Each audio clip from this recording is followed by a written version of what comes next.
In today's video, we're going to be going over this skid build that we completed a couple of weeks ago. My name's Sam McCorkle. My company is Calf Service. We are based out of Baton Rouge, Louisiana. We started off in 2022. We started off as just pretty much a local window cleaning company. We got in, actually my business partner, he owned a strip mall in the area. He always paid someone to do the windows. I personally was working at the gym for him and asked him if I could do anything more to make a little extra money.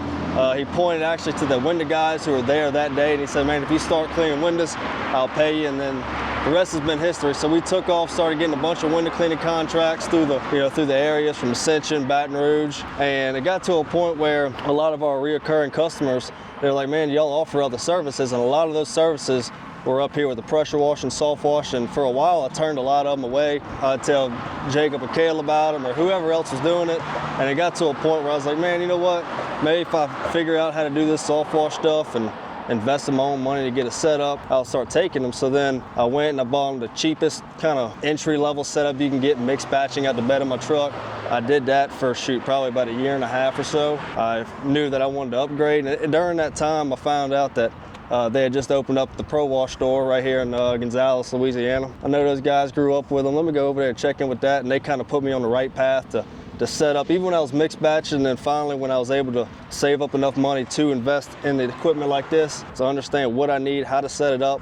It was pretty much completely hands-off for me. They ordered everything, set it all up. Man, it's been a game changer for me the last couple weeks. But time's money, and it's so efficient, and I can't be happy with how it comes out, and have a lot more business we'll do with this, and a lot more business we'll do with them at the Pro Wash store, so can't thank them enough. So starting out, we ordered him two 12-inch Titan hose reels. Went ahead and threw 200 foot of Rampage half-inch hose on here for his 12-volt soft wash system with just a little ST510 gun. Screw straight onto the fitting on the hose, and then it's got a bushing that goes from half to quarter inch, and you got a quick connect to be able to quick connect a J-rod into here. We like the J-rods, run a stream tip and a fan tip. Most of these come with 4 holders. We like to recommend to everybody, if you're only going to use a fan and a stream tip, break them in half with 2 pairs of channel locks, and that way you can get 2 more tips and have a backup if you need, if you lose one or something like that, if you are switching in between different connections. Moving on, we got 200 foot of Rampage pressure hose, male plug on the end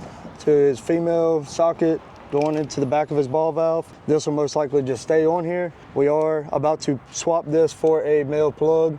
That way he can use this to rinse and doesn't have to have his wand. You can rinse through this female side, but if you are rinsing through this, be cautious because you're likely to blow the O-ring out in there, and without realizing it, whenever you go to snap your gun on there, the gun's probably gonna snap you in the mouth before you snap it on there, so. You get to see my nice, good, greasy oil stain. Yeah, we'll just talk about the pressure washer. All right, so I'm sure you're gonna cut all this too, huh? Yeah. Okay. Yeah. Right here we have a Honda Simpson's GX 270 pressure washer. That's just one I have, like I said, when I first bought my first true setup. But this is a Jan's 20-inch surface cleaner. Ideally for our setup here, this is a 4 gallon a minute pressure wash. You'd probably want more if you're getting into it. You probably want to go ahead and do it a 16-inch surface cleaner. It would run it better, but I find for the use of it, it pushes this one just fine. Yeah, and you said your buddy had given you that one? Yeah, so my buddy had given me this one. I bought like I said, that initial setup when I made the jump into the soft wash gig. Yeah, so that's I've already had it. No-brainer.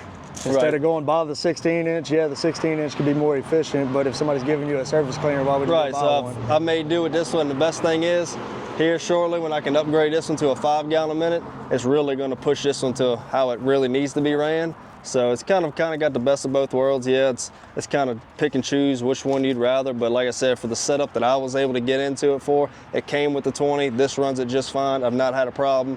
Yes, ideally, again, a 16 would be better for this system, but you gotta play with the cards you're dealt with sometimes. Yeah, so. We ran the same exact thing for about 2.5 years, and yeah, you're not able to move as fast, not able to clean as efficient as you would be with like a 16 or with 5.5, whichever one you decide to go with. At the end of the day, you can still get the job done with it, so absolutely. That's all that matters. Absolutely. So moving on from there, we got 2 55-gallon slim tanks that we installed. These supports did not come with the skid. The only thing that we had from the skid was that table. So we had that table welded. It was just 4 small welds around the feet that we were able to mount our hose reels on top. We knew that we wanted these tanks in the back, so instead of having to strap them or use those like aluminum straps that you'll see on some trailers. We decided to go ahead and have a 24-inch height, pretty much safety bar around them, so that way when they are filled up and have water in them, they're not going anywhere, and that's just the best way for us to do it. And it's easy if we ever needed to pop these out for something and switch it up, we could, as long as fit within the diameters of the safety bar. Him and Kale actually got together and pre-measured everything to where all he had to do was bring it to his buddy that he was going to get the welding done by, and he had all the measurements that him and Kale took, so he prefabbed everything for him and pretty much just brought us the frame. Kale hooked me up with a nice drain valve on this. I got it tied up right now, but that's to either drain the water out the tank, or I like to use to wash hands, keep soap on me, so after the job, before you get in your truck smelling like straight bleach, come right here, you just run that down, and then you're able to rinse your hands off, soak them up, and you're good. Do you use don't you need like a fill line for window cleaning as well? I do. So for the window cleaning, if I'm in a spot where I can't find water right now, we have a 5-gallon window cleaning bucket that we use. Now I have water at all times right here, and I can put my bucket down on the ground, run this, fill up a window bucket, throw in the solution and soap with it, and we're good to roll. So pretty much when I have this behind the truck, I don't necessarily have to have easy access water if I'm window cleaning, or if you don't have a water key and you can't find one, you need a water key for something. Hey, I'll link that video in the description below. Go check out that video on water keys. Yeah, water key will save you, but like I said, this is just having kind of like our safety backup water in case we need to fill up a window cleaning bucket. So. All right, so moving on, we did install 12-volt system. This is a 7-gallon-a-minute Delavan pump. It's a pump that we recommend running. It's a pump that we ran whenever we were running a 12-volt system on ours. We do prefer these over the Remcos. I know I had a comment in one of my videos asking about the Remco pumps or what pump that we recommended. We like the Delavans mostly because they have an external relay on them. So most of the time, instead of having to swap the whole pump or go warranty the entire pump, most of the time it's just this relay at the bottom that burns up. You cut the heat shrink back. There's one little Phillips head screw. Undo that, you're able to pull the relay out and replace it. We do sell those replacement relays. They're pretty easy to come by. So that's the main reason. And also, I know Remco makes, I believe they make one of these push connect pumps, kind of like this. You push this tab down. I'm not gonna do it right now because it's probably full of water. But you push this tab down, you can pull this fitting out. And then whenever you get a new fitting on there, obviously pull this one off of your braided hose. Put a new fitting on your hose, and then you can push the fitting in and snap that back closed, and then there you go. You don't have to worry about trying to thread anything in and fight the hoses getting twisted up and everything like that. Those make it a lot easier than those threaded fittings on there. That's another reason we like these. The only thing that you really got to worry about is these fittings do get hairline cracks in the elbows of them if you are running the 90s. He's got a 90 on this side and a straight on this side. The straight shouldn't really have any issues with that unless something starts pulling on this hose. With the 90, we just recommend keeping a couple extra in your box in case it does crack on a job or something like that and your pump's not sitting there running, leaking chemical out. With the pump, we did install a Midwest switch on here. Highly recommend these over like an auto parts switch. Those tend to have a lot of issues because they either lose connection or we are full with bleach, so everything rusts. The connection gets weak over time, and then you're wondering what's going on, and the whole time if you just unplug your switch and touch it directly to your battery, most of the time your pump will kick back on and the switch is bad. These are a lot more durable. They tend to last a lot longer in our opinion in our previous experiences. We do like these. They are a higher end switch. I believe they're around $50 or $60, but definitely worth the money if you're gonna be running a 12-volt system for a while. Midwest blend manifold with 1/2-inch plumbing.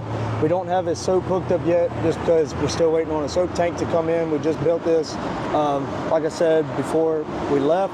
We just made it back a couple days ago, so we're still waiting on this soap tank to come in so we can run this line for his surfactant. 1/2-inch plumbing on the water side and on the chemical side. Clear poly block with a plug on this side. The only reason you wouldn't have a plug on this side is if you were running an AR45 and needed a bypass line or something like that. With a 12-volt system, you're only going to need your side coming out, so it's going to be a 1/2-inch into the suction end of your pump, and then your feed end of your pump is going to come out and to your hose reel. 1/2-inch plumbing for the water and for the chemical going up to each a tank. 1/2-inch bulkhead with a 90 fitting on the top of his chemical tank with a 1/2-inch drop stick just dropping to the bottom of the tank. Coming over to the water, we got 1/2-inch coming from the manifold for the water side, and same thing, just with a drop stick dropping to the bottom of the tank. This 3/4 hose right here is for his actual feed. That's how he's gonna feed his tank. Ran the hose down from a bulkhead, 90 barb fitting coming out, ran it along the 1/2-inch hoses coming from the manifold and down under here by his battery. We just put one of these couplings on here to where all he's gotta do is take his Flexzilla that he's got on the back of his trailer, screw it into this, and then he can run that hose off to the spigot on the house, turn the spigot on, and that's how he's gonna fill his water tank, be able to run his 12 volt, or like he said, if he needs water for his window cleaning or anything like that. It's just a more convenient and simple way to have it set up versus hook the hose up to the spigot and then worry about dropping it in the top of your tank and it falling out without you realizing. Then you run out of water and you get air in your system and all that. Doesn't have to worry about any of that because it's hooked up to a bulkhead on a barb fitting. Recommend just the J-Rod. I think he's ran it on a couple of jobs already, hasn't had any issues. We ran the same thing for probably our first 2 years. Here recently we upgraded to the Water Boss, which that's definitely our recommendation if you are running a bigger system than 12 volt. On the 12 volt systems, you can't really run anything that big. The orifice on those guns doesn't close up enough to get a good stream. So you're only gonna reach probably about 5 or 10 feet with that. Versus with this is a 0020 stream tip, and which is the size of the orifice on the end of the tip. And it's such a tight pattern, being that the 12 volts not able to push as much as like an AR-45 or something like that, obviously. And being that we kept 1/2-inch plumbing coming all the way through his system, it's gonna create a good bit more pressure than if you were running 3/4 with like a soaker nozzle or something like that, which you won't be able to really do anything with. We can kind of show you this here. He got some water in his tank. Just undo this. The hose reels are nice. They do have a locking mechanism on the side of them with the holes going around to where he can lock his hose reels. Don't have to worry about his hoses flopping everywhere as he's going down the road. So get that on, pump primes up, it's gonna cut off, and then you got your stream, which is windy as shit right now. See if it'll show better going that way. Yeah, so we're reaching the top of that building over there. So I would say that's probably, what, 40 feet maybe? Yeah. 35, 40 feet. So, works great. Like I said, with that size orifice on a 12 volt system, really can't go wrong with it. And then for doing vinyl siding or anything like that, or if he's got a pre-treat concrete, simple, quick connect over to the fan, and there you go, you got a fan. And you can get whatever fan size you want. He could get a wider pattern if he wanted to. He could keep this one if he wants. This is a, I believe this is a 25 degree, or no, 30 degree. So this is a 30 degree fan. If you wanted to get something a little bit wider, you could. We like running the 30 degrees just because the amount of coverage you get and the amount of chemical you're able to put on a fan at this, and again, the wind's blowing. But it puts a good coat of chemical down for the size fan it is. If you go bigger on the orifice, like wider, like a 40 degree or something like that, yeah, you'll get a wider fan, but you're not gonna get as much coverage. The smaller the tip. Yeah, look, you don't always need big tips around here, son, okay? Look, the small tips will go a long way. The smaller the tip, the more the pressure. Smaller the tip, the more the pressure, that's right. That's what we recommend running. You can, by all means, run whatever degree fan tip you prefer. That's what we recommend. That's what worked best for us. So, works great. It's a great budget build. He did get this whole build, everything that you see right here, installed and out of the parking lot for around $3,500, which is extremely cheap. Some of these guys are online selling skids for, you know, $15,000, $20,000 brand new, and they are nice. They are very nice. Not dogging anybody's builds. I'm not downplaying anybody, but for what he has on here, essentially you're getting basically the same thing, maybe minus as big of a pressure washer as some of those guys put on those builds for, you know, a fifth of the price. So y'all come check us out if you're in the area. If you have any questions or anything, give us a shout. Our email is veteranprowash@gmail.com. If you want to reach out and have any questions, anything like that, let us know. And until next time, my name is Jacob, and as always, y'all stay happy, humble, and money hungry.